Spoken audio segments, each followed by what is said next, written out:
പ്രിയപ്പെട്ടവരെ, പിണങ്ങിപ്പോയ ഭാര്യ, അതുപോലെ പിണങ്ങിപ്പോയ ഭർത്താവ്, മക്കള്, അങ്ങനെ ആരാണോ പിണങ്ങിപ്പോയത് നമ്മളിൽ നിന്ന് അവർ തിരിച്ചു വരാൻ, പിണങ്ങിപ്പോയവർ ആഗ്രഹിക്കുന്നവരിലേക്ക് തിരിച്ചു വരാനുള്ള ഒരു അമലാണ് ഇത് ഞാൻ പറയുന്നത്.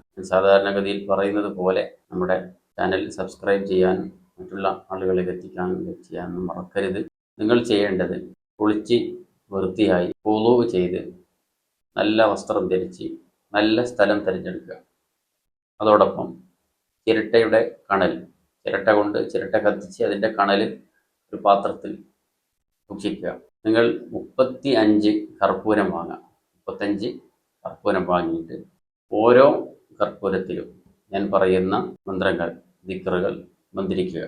ആദ്യം ഒരു കർപ്പൂരം എടുക്കുക, അതിൽ ബിസ്മില്ലാഹിർ റഹ്മാനിർ റഹീം ഒരു വട്ടം, അതുപോലെ وضرب لنا مثلا ونسي خلقه قال من يحيي العظام وهي رميم قل يحييها الذي أنشأها أول مرة وهو بكل خلق عليم اللهم أجلب فلان ابن فلانة لا فلانة بنت فلان.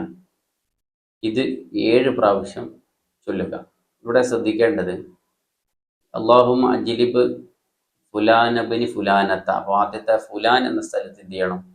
തെറ്റിപ്പോയത് ഭർത്താവാണെങ്കിൽ ഭർത്താവിൻ്റെ പേര് അവിടെ ചേർത്തിരിക്കുന്ന ഫുലാനബിനി ഫുലാനത്ത, രണ്ടാമത്തെ ബിന്ത് ഫുലാനത്ത എന്നുള്ള സ്ഥലത്ത് ഭർത്താവിൻ്റെ പേരാണ് ചേർക്കേണ്ടത്. രണ്ടാമത് നമ്മൾ ആരിലേക്കാണ് വരാൻ ഉദ്ദേശിക്കുന്നത്, ഭാര്യയാണെങ്കിൽ രണ്ടാമത്തെ ഇല ഫുലാനത്തി എന്ന സ്ഥലത്ത് ഭാര്യയുടെ പേര് അല്ലെങ്കിൽ ഉമ്മയുടെ പേര്, അതിന് അവരുടെ ഉമ്മയുടെ പേര്, ഭാര്യയുടെ ഉമ്മയുടെ പേരാണ് ചേർക്കേണ്ടത് അവിടെ.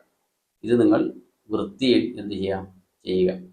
ശേഷം ഇങ്ങനെ ഓരോ കർപ്പൂരവും എടുക്കുക, അതിൽ ഒരു ബിസ്മി, അതുപോലെ കൊതറബലന തുടങ്ങിയ മുഴുവനായിട്ടും 7 വട്ടം എന്ത് ചെയ്യുക, മന്ത്രിക്കുക. എന്നിട്ട് കണലിലേക്ക് ഇടുക. അങ്ങനെ ഓരോ പ്രാവശ്യം ഇതേപോലെ ബിസ്മില്ലാഹിർ റഹ്മാനിർ റഹീം ഒരു പ്രാവശ്യം, കൊതറബലന 7 പ്രാവശ്യം കർപ്പൂരത്തിൽ മന്ത്രിക്കുക, കണലിലേക്ക് ഇടുക. നിങ്ങളിൽ നിന്ന് പിണങ്ങിപ്പോയ ആളുകൾ നിങ്ങളിലേക്ക് തിരിച്ചെത്തും ഇൻഷാ അല്ലാഹ്.